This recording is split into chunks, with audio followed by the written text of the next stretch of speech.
नमस्कार दोस्तों आज हम एक ऐसे मुद्दे पर आवाज़ उठाने के लिए एकत्र हुए हैं जो देश के करोड़ों बुजुर्गों कर्मचारियों के जीवन से जुड़ा है। EPS 95 pension. ईपीएस 95 पेंशन का सवाल यह है कि पेंशन हमारे जीवन भर की मेहनत का सम्मान है, लेकिन सरकार की उदासीनता के कारण आज भी लाखों पेंशनर्स न्यूनतम 1000 रुपये पेंशन की राशि जो है उस पर मजबूर हैं, जबकि महंगाई आसमान छू रही है और ये बात सरकार को भी पता है। मगर जो है सरकार इस समय पता नहीं क्यों आंखें मूंदी हुई है, वो भी हमारे बुजुर्गों से जो ईपीएस 95 पेंशनर के हकदार हैं। ईपीएस 95 पेंशनर और यूनियनों ने सालों से सरकार से न्यूनतम पेंशन को 7,500 रुपये करने और महंगाई भत्ता जोड़ने की मांग कर रहे हैं।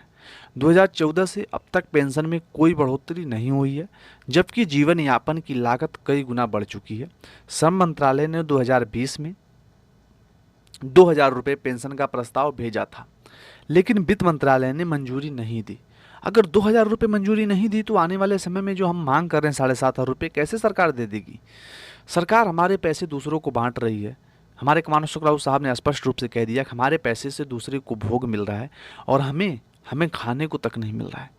तो जब इस प्रकार की बातें हमारे बुजुर्ग कह रहे हैं तो एक बार हम युवाओं को भी खड़े होकर के सुनना चाहिए और इनका सहयोग करना चाहिए कि आने वाले हम लोगों का भी जीवन जो है वो सुखमय हो सके। फिलहाल हम बात करते हैं, जब कहा गया था 2020 में कि 2,000 रुपये कर दिया जाए, इसको जो है सिरे से खारिज कर दिया जाएगा। बजट 2024-25 से पहले भी ईपीएस 95 पेंशनरों ने वित्त मंत्री से मुलाकात की थी। आप लोगों को भी पता है, बहुत सारी फोटो भी उस समय शेयर की गई थी। ऐसा लग रहा था कि हमारा काम होने वाला है, लेकिन सिर्फ आश्वासन मिला, नतीजा है आज भी शून्य है।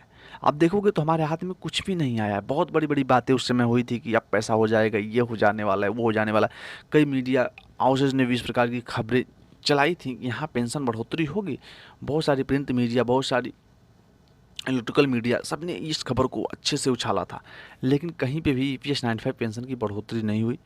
संसद की अस्थायी समिति और विशेषज्ञों की रिपोर्ट भी कह रही थी कि पेंशन राशि बढ़ने की सख्त जरूरत है, लेकिन सरकार ने अब तक कोई ठोस कदम नहीं उठाया है।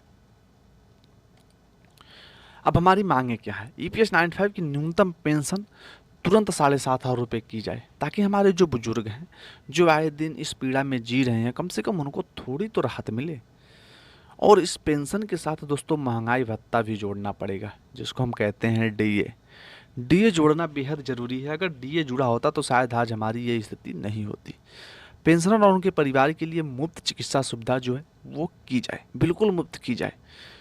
चिकित्सा से जोड़ना आज के समय में बुजुर्गों को तो सबसे ज़्यादा ज़रूरत है। आप जर्मनी में, जापान में, कहीं पे भी देख लो बुजुर्गों की स्थिति इस समय क्या जो वहाँ की सरकारें उनके लिए कर रही हैं, और एक हमारी सरकार है।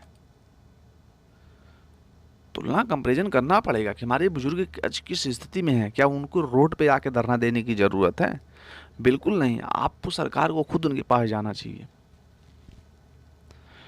ईपीएस 95 पेंशन में वृद्धि न केवल एक सामाजिक जागरूकता है, बल्कि यह करोड़ों पेंशनरों के सम्मान और अधिकारों का सवाल भी है। सरकार और संबंधित संस्थाओं को चाहिए कि वे जल्द से जल्द इस फैसले को लागू करें, ताकि हमारे बुजुर्गों को उनका हक मिल सके और वे सम्मानजनक जीवन जी सकें। अब इस पे दोस्तों आप लोगों की क्या राय है? बहुत सारे हमारे भाइयों ने कमेंट किया था कि जो है इस चीज़ को हमें अब और ज़्यादा इंतज़ार नहीं करना चाहिए, हमें बहुत ज़्यादा बड़ा आंदोलन सरकार को दिखाना होगा। बहुत सारे लोगों ने, मेरे भाई ने कमेंट किया था। सॉरी दोस्तों, मैं सबको भाई ही बोलता हूँ क्योंकि ज़्यादातर मैं सोचता हूँ कि मेरे छोटे ही देख रहे हैं, लेकिन ज़्यादा से ज़्यादा लोग मुझे बुजुर्ग ही हमारे देख रहे हैं। चलिए कोई नहीं। लेकिन दोस्तों आपकी जानकारी के लिए बता दें कि 1 तारीख को हमारी जो मीटिंग रखी गई है वो कुशीनगर में रखी गई है। उस मीटिंग के बाद कुछ निर्णायक फैसला ज़रूर आएगा, क्योंकि अभी तो सभी लोगों को एकत्र किया जा रहा है, जोड़ा जा रहा है, ताकि ऐसा नहीं है कि हम 4 लोग खड़े हो जाएं और फिर उसके बाद हम फिर मुँह खा के हम वापस आ जाएं। जब हम आंदोलन करेंगे तो अमरण अनशन आंदोलन करेंगे तो बड़ा आंदोलन करेंगे, सभी लोगों को एकत्रित करेंगे। तो अभी जो है कमांडो अशोक राउत साहब सभी लोगों को जोड़ने में लगे हैं, सभी लोगों को जागरूक करने में लगे हैं। तो आप लोगों का इसी प्रकार से सहयोग बना के रखिए, थोड़ा और इंतजार करने की ज़रूरत है। जल्द से जल्द कमांडो अशोक राउत साहब कोई नया निर्णय लेंगे, और दोस्तों आप लोगों के बीच आकर के लेंगे।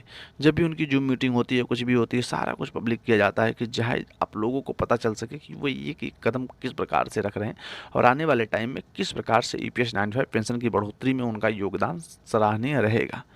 जितना कमांडो अशोक राउत साहब ने लड़ा, अभी तक मैं किसी को नहीं देख रहा हूँ कि कोई भी इस भाव के साथ लड़ा हो। बिल्कुल निष्पक्ष भाव के साथ लड़ा। अगर वो चाहते तो फ़ायदा उठा के आज नेता भी बन सकते थे, शायद उनको कहीं से सीट भी मिल जाती। लेकिन नहीं, उनका सिर्फ़ एक ही मकसद रहा है कि हम किसी के सामने हाथ जोड़ लें, लेकिन हमारे बुज़ुर्गों का काम हो सके, बुज़ुर्गों का सम्मान हो सके। बहुत ही भला काम कर रहे हैं। तो दोस्तों उसमें आप लोग उनको सहयोग करें, ज़्यादा से ज़्यादा जो है उनको प्रोत्साहन दें, उनके साथ खड़े हों, ताकि उनको हौसला मिले और जल्द से जल्द हमें ईपीएस 95 पेंशन की बढ़ोतरी होते जो है स्वयं देखा जाए।